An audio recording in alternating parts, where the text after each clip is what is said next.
آج ہم رخ کرتے ہیں خیبر پختونخوا کا۔ وہاں پہ بہت دنوں سے منظور پشتین ایک پختون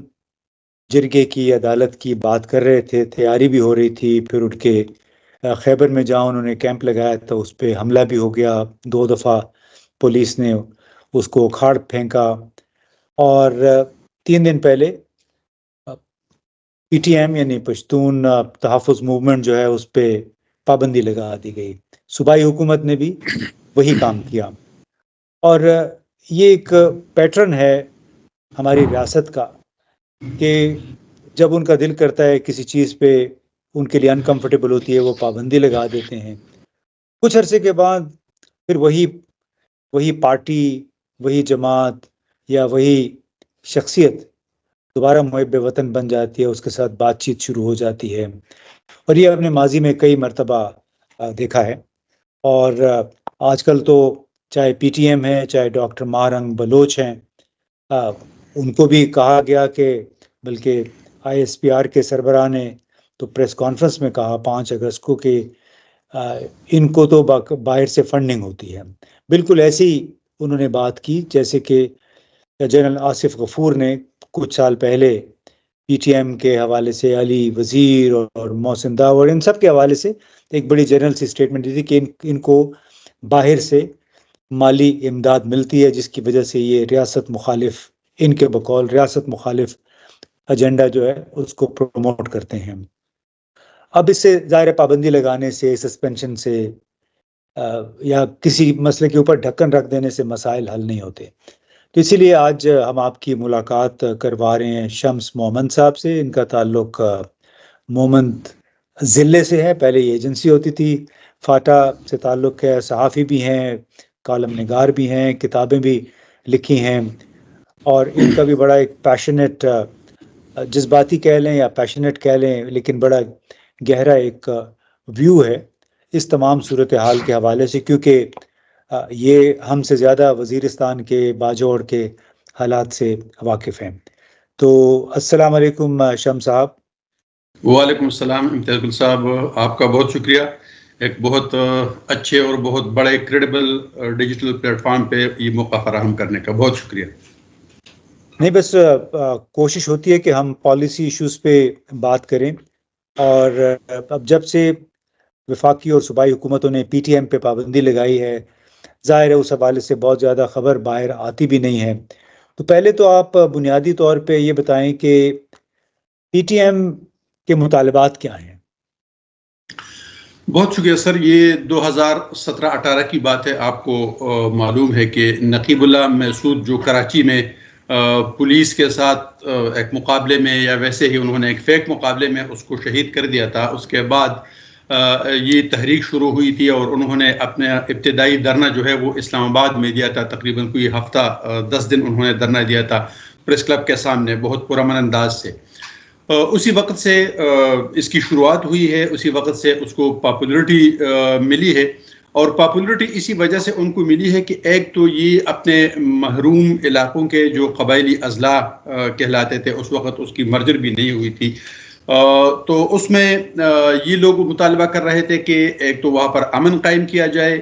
وہاں پر جو چیک پوسٹیں ہیں بہت زیادہ جس پہ عام عوام کو انتہائی تکلیف کا سامنا کرنا پڑتا ہے، اس کا خاتمہ کیا جائے۔ لینڈ مائنز کا جو ان علاقوں میں جو وار آن ٹیرر ہوئی تھی اور وہاں پر لینڈ مائنز دونوں اطراف سے بچھائے گئے تھے، ان کا خاتمہ ان کے مطالبات میں شامل تھا، اور سب سے بڑا ان کا اس وقت جو ہے وہ نقیب اللہ محسود کے جو ان کا مرڈر ہوا تھا، تو ان کا مطالبہ یہ تھا کہ ان کو انصاف دلایا جائے۔ اب دیکھنا یہ ہے کہ اس کے بعد ان کے کچھ نہ کچھ مطالبات تو مکمل ہو گئے ہیں، مطلب اس کو تو ایڈریس کر دیا گیا ہے، لیکن اب سب سے بڑا مطالبہ ان کا جو ہے وہ یہی ہے کہ جو مسنگ پرسن ہے بڑی تعداد میں، خاص کر بلوچستان میں اور خیبر پختونخوا کے مختلف علاقوں میں جو مسنگ پرسن ہے، اس حوالے سے یہ مطالبہ کر رہے ہیں کہ ان کو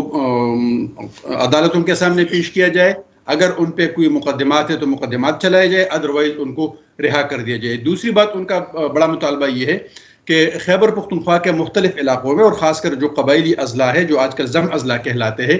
کہ ان میں ابھی تک جتنے بھی نقصانات ہوئے وار آن ٹیرر میں، وہ ہزاروں کی تعداد میں ہے. ان کا وہ ڈیٹا اکٹھا کر رہے ہیں. ان میں اموات بھی ہوئی ہے, ان میں زخمی بھی ہے, ان میں معذور بھی لوگ ہوئے ہیں, ان میں جو اسٹرکچرل ڈیمیجز ہوئے ہیں, تعمیرات, گھر, حجرے, مساجد, یہ سارے جو تباہ ہوئے ہیں. تو ان لوگوں کا مطالبہ یہ ہے کہ حکومت ہمیں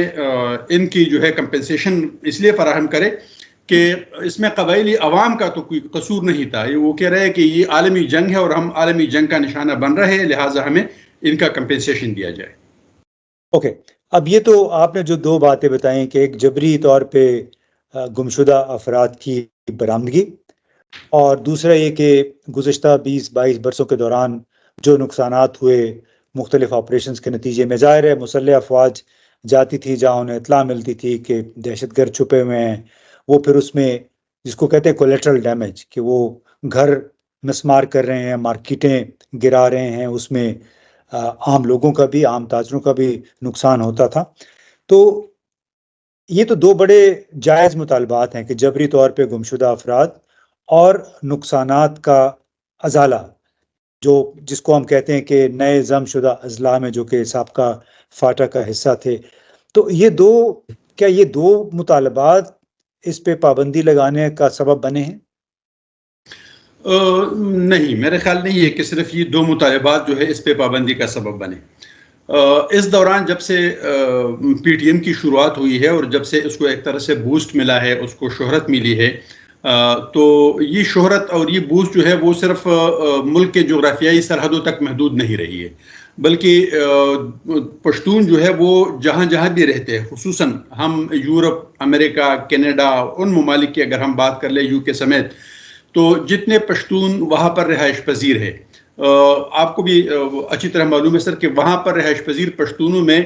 پاکستان کے پشتونوں کی تعداد کم ہے, افغانستان کے پشتونوں کی تعداد وہاں پر زیادہ ہے.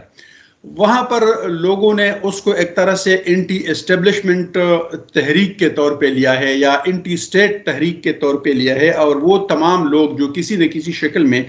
جو پاکستانی پشتون ہے وہ اپنی ریاست سے مثال کے طور پہ شکوہ ہے, گلمند ہے, اور جو افغانستان کے پشتون ہے وہ پاکستان کو اپنے مسائل کے لیے مورد الزام ٹھہراتے ہیں کہ شاید افغانستان میں جو کچھ ہو رہا ہے تو اس میں تاریخ کے کسی نہ کسی وقت میں پاکستان کا ہاتھ رہا ہے. تو اسی لیے وہاں پر ان دونوں قسم کے پشتونوں نے پی ٹی ایم کو ایک طرح سے اون کر دیا, ان کو اپنی تنظیم جو ہے وہ سمجھ لیا. انہوں نے وہاں پر جتنی بھی پی ٹی ایم کے گیدرنگز ہوتی تھی, ان کے لیے چندہ ہوتا ہے, ان کا جلسہ جلوس ہوتا ہے, جو بھی ہوتا ہے, تو اس کے لیے وہ بے تحاشا پیسے بھی خرچ کرتے ہیں, انتہائی غیر آئینی اور نامناسب نعرے لگاتے ہیں. اور دوسری بات یہ کہ پاکستان سے زیادہ وہاں پر افغانستان کے جھنڈے جو ہے وہ پی ٹی ایم کے ان مختلف گیدرنگ میں جو ہے وہ اٹھائے جاتے ہیں, لگائے جاتے ہیں, اور یہ ایک طرح سے تاثر دیا جاتا ہے کہ یہ علیحدگی پسند قسم کی کوئی تحریک ہے. حالانکہ یہاں پر خیبر پختونخوا میں اور خاص کر منظور پشتین اور ان کے جو قریبی چند ساتھی ہے, ہم نے ابھی تک ان کی منہ سے کوئی ایسی بات نہیں سنی ہے کہ ہم خدا نخواستہ ملک سے کوئی علیحدگی چاہتے ہیں, یا ہم جو ہے کوئی ملک کو توڑنا چاہتے ہیں, یا ہم افغانستان کے ساتھ ملنا چاہتے ہیں. ایسی کوئی بات نہیں ہے. لیکن جو بیرون ملک ان کے حامی ہے, ان سب کا نظریہ بالکل باغیانہ بھی ہے, غیر آئینی بھی ہے, اور ظاہر ہے کہ وہ لوگ ان کے سپانسرڈ ہیں. ان کے یہاں پر جتنے بھی خرچے پورے ہوتے ہیں تو ظاہر ہے کہ وہ لوگ وہاں پر چندہ کر کے ان کو بیچتے ہیں. تو میرے خیال میں ان پر پابندی کی, ان کے ساتھ ریاستی سختی کی سب سے بڑی وجہ جو ہے وہ وہی غیر ملکی لوگ ہیں جو مختلف ممالک میں رہائش پذیر ہے. ان میں سے زیادہ تر ایسے ہے کہ ان کو اب پاکستانی پاسپورٹ وغیرہ کی ضرورت بھی نہیں ہے, ان کے پاس نیشنلٹیز بھی ان ممالک کی ہے. نہیں, تو اس میں آپ کی مراد اس سے آپ کی مراد کیا ہے کہ یہ جو ان کے جلسوں میں پاکستان مخالف یا فوج کے خلاف نعرے لگتے ہیں یا پھر افغانستان کے جھنڈے لہرائے جاتے ہیں, تو ان کا براہ راست منظور پشتین یا پی ٹی ایم کے ساتھ تعلق نہیں ہے؟ سر, ہم یہ تو نہیں کہہ سکتے ہیں کہ منظور پشتین کے ساتھ براہ راست نہیں ہے, کیونکہ منظور پشتین نے کسی بھی موقع پہ کم از کم ان کو بھی یہ ہدایات نہیں دی ہے کہ ہمارے جلسوں میں یا پی ٹی ایم کے جلسوں میں آپ لوگ افغانستان کے جھنڈے کیوں لہراتے ہیں. یا آپ لوگ پاکستان کے خلاف نعرے کیوں لگاتے ہیں یا اس کو نہ لگایا جائے. یعنی انہوں نے ایسی کوئی کھل کر وضاحت بھی نہیں کی ہے. میرے خیال میں یہ ایک طرح سے اگر ہم اس کے لیے لفظ استعمال کریں کہ یہ دگلی پالیسی ہے یا انہوں نے خاموشی اختیار کر لی ہے. شاید وہ اس طرح سمجھتے ہیں کہ مجھے یعنی اس تحریک کو جو سپورٹ مل رہی ہے مختلف ممالک سے، تو اس میں ظاہر ہے کہ اس میں وہ لوگ زیادہ شامل ہیں، اور اس میں خاص کر جو ڈی ایس ایف کے لوگ تھے پرانے دور کے، جس کو رشین وار کے دور کے جو لوگ تھے، وہ مینٹلٹی والے بھی اس میں کافی شامل ہو گئے. ظاہر ہے کہ وہ اسی دور میں بھی انٹی اسٹیٹ رہے تھے. ان کے چند لوگ جو ہے وہ باقاعدہ پی ٹی ایم کا حصہ ہے. اور اب تو زیادہ تر لوگ اس حوالے سے بھی اس لیے یہ نعرے لگاتے ہیں، جو پاکستان کے اندر بھی کچھ لوگ یہ نعرے لگاتے ہیں کہ وہ ان میں سے کچھ جو ہے بیرون ملک چلی بھی گئے ہیں اسائلم کے لیے. وہ اپنے لیے ایک اپنا پروفائل بنا رہے ہوتے ہیں، اپنے سوشل میڈیا پہ اپنے اوپر FIR کراتے ہیں. کئی لوگ اس طرح ہے کہ جو باہر گئے ہیں اور اسی نام پہ انہوں نے اب وہاں پر اسائلم بھی لے لیے ہے یا اپلائی کر دیا ہے، اور وہاں پر ان کو رہائی اختیار کرنی پڑی ہے کہ ہم پاکستان میں رہتے ہوئے اپنے حقوق کی جنگ لڑ رہے ہیں اور ہمارے ساتھ ریاست چونکہ زیادتی کر رہی ہے، لہٰذا وہ ملک ہمارے لیے سیف نہیں ہے، ہمیں سیاسی پناہ دی جائے. تو مختلف وجوہات سر اس میں جو ہے وہ یہاں پر جمع ہوئی ہے. تو اس میں تو اس میں تو اب یہ لگتا ہے کہ جو آپ نے ابھی باتیں بتائیں کہ وہ لوگ خاص طور پہ جو کہ بیرونی ممالک میں آباد ہیں، انہوں نے ایک جواز فراہم کیا ہے پاکستان کی حکومت کے لیے، صوبائی حکومت کے لیے، کہ ان کو ایک لحاظ سے ملک دشمن یا اینٹی اسٹیبلشمنٹ قرار دے کے ان پہ پابندی لگا دیں. اس حوالے سے جو آپ کی نظر میں جو سابقہ فاٹا ہے، جو نئے اضلاع ہیں، یہاں پہ عام لوگوں کا کیا خیال ہے PTM کے حوالے سے، اور پھر ان نعروں کے حوالے سے جن نعروں کی ہم بات کر رہے ہیں؟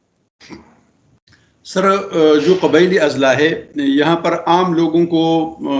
جو بیرون ملک یہ سب کچھ ہو رہا ہے، ان بیچاروں کو اتنا زیادہ اس حوالے سے اویئرنیس تو نہیں ہے. ٹھیک ہے، سوشل میڈیا پہ تھوڑا بہت وہ دیکھتے ہیں، لیکن وہ ان کے اثرات، یعنی جو ملک کے اندر رہتے ہوئے یا ملک سے باہر رہتے ہوئے ملک کے خلاف نعرے لگانا، اس کے خلاف جو ہے دوسرے ملک کے جھنڈے اٹھانا، یا پاکستانی جھنڈوں کو جو ہے جرمنی میں جو چند مہینے پہلے جو واقعہ ہوا تھا کہ پاکستانی جھنڈے کو اتار کے افغان جھنڈے کو وہاں پر لہرانا، MBC کا جو واقعہ ہے، جھنڈے کو جلانا، یہ اگرچہ علامتی وہ چیزیں ہوتی ہے، لیکن اس کے بہت گہرے اثرات ہوتے ہیں. یہاں کے جو عوام ہے بیچارے، وہ تو نوجوان ان کے پیچھے ہے، ٹین ایج زیادہ تر لوگ ہیں. ایک تو ان کو اس کے اثرات کا، ایفیکٹس کا اثر معلوم نہیں ہے کہ اس کے کتنے اثرات ہو سکتے ہیں. دوسری بات یہ ہے کہ یہاں کے جو نوجوان طبقہ ہے، وہ ان کے اپنے گلے شکوے ریاست سے بہت زیادہ ہے، خصوصاً جو عسکری حکام ہیں ان سے ان کے گلے شکوے بہت زیادہ ہے کہ یہاں پر بار بار جو ہے وہ آپریشن کیے جاتے ہیں. آپریشن کر کے دوبارہ اس علاقے کو چند مہینے یا 1-1.5 سال بعد دوبارہ جو ہے وہ ملیٹنٹ کے حوالے کیا جاتا ہے. وہ وہاں پر آزادی کے ساتھ گھومتے رہتے ہیں. عام لوگ جو ہے وہ اسلحہ لے کر نہیں گھوم سکتے ہیں، ملیٹنٹ جو ہے وہ گھومتے پھرتے ہیں، اس کو کوئی کچھ نہیں کہتا ہے. یہ سوالات ایسے ہیں جو نوجوانوں کے ذہن اس نے پراگندہ کیے، اور وہ لوگ سمجھتے ہیں کہ شاید یہاں پر ہمارے ساتھ جو کچھ زیادتیاں ہو رہی ہے، یا آپریشن کے نام پہ ہمیں جو دربدر کیا جاتا ہے، ہم جو علاقہ چھوڑ دیتے ہیں، IDPs بن جاتے ہیں، تو اس میں شاید ریاستی اداروں کا کوئی گٹھ جوڑ شامل ہے. یہی وجہ ہے کہ ان کو بہت زیادہ شکوے شکایات ہے. اگرچہ آپ کو بھی پتہ ہے، آپ نے 2-2.5 مہینے پہلے کالم میں اپنے ویلاگ میں اس کا ذکر بھی کیا تھا، جو میں نے ایک سروے کیا تھا. نوجوان اگرچہ پاکستان سے علیحدگی نہیں چاہتے ہیں، لیکن وہ چاہتے ہیں کہ ہمیں امن چاہیے، اور ہمیں امن ہر قیمت پہ چاہیے. اس کے لیے ہم اس قسم کی قربانیاں بھی دے رہے. جو گزشتہ روز یہاں پر PTM کے جلسے پہ جو پولیس نے ریڈ کیا ہے، اور نوجوان جو ہے وہ وہاں پر سینہ تان کے کڑے تھے، وہ نہیں بھاگ رہے تھے، شیلنگ سے وہ نہیں بھاگے، تو ان میں سے بیچارے جو ہے کئی ایک اموات بھی ہو گئی ہے. جی بالکل، آپ نے صحیح کہا. اس میں شکایات بہت جائز ہیں. سابقہ فاٹا کے جو علاقے ہیں، بلکہ جنرلی اگر خیبر پختونخوا کو دیکھیں تو گزشتہ جو 40 برسوں سے افغانستان میں جنگ ہے، اس سے یہ ضلع، یہ صوبہ بشمول بلوچستان کے بہت زیادہ متاثر ہوا ہے. اور لوگ کی بالکل جائز شکایت ہے کہ ان کے ساتھ امتیازی سلوک ہوتا ہے، اور پھر کچھ لوگوں کے ساتھ فیوریٹزم ہوتا ہے، کچھ گروہوں کے ساتھ. وہ اب ان کی اپنی کچھ مصلحتیں ہوں گی، اس کا ہمیں نہیں پتہ. دوسری شکایت یہ ہے کہ نقصانات کا ازالہ نہیں ہو سکا ہے. وعدے بہت ہوتے ہیں، لیکن اس کا مناسب ازالہ اکثر کیسوں میں نہیں ہوا ہے. لوگ عام طور پہ امن چاہتے ہیں، ان کو نوکریاں چاہیے، ان کو اچھی سروسز چاہیے، اور اس کا جواب محض چند لوگوں کے پاکستان مخالف یا فوج مخالف نعروں کو جواز بنا کے کسی ایک جماعت پہ پابندی لگانا کوئی دیر پا حل نہیں ہے. ماضی میں بھی یہ تجربات ناکام ہوئے اور یہ تجربہ بھی ایسے ہی لگتا ہے کہ ناکام ہوگا. ضروری ہے کہ جو عام لوگوں کی شکایات ہیں، خاص طور پہ نوجوان طبقہ، ان کو مین سٹریم میں لا کے ان کے ساتھ گفتگو کر کے ان کو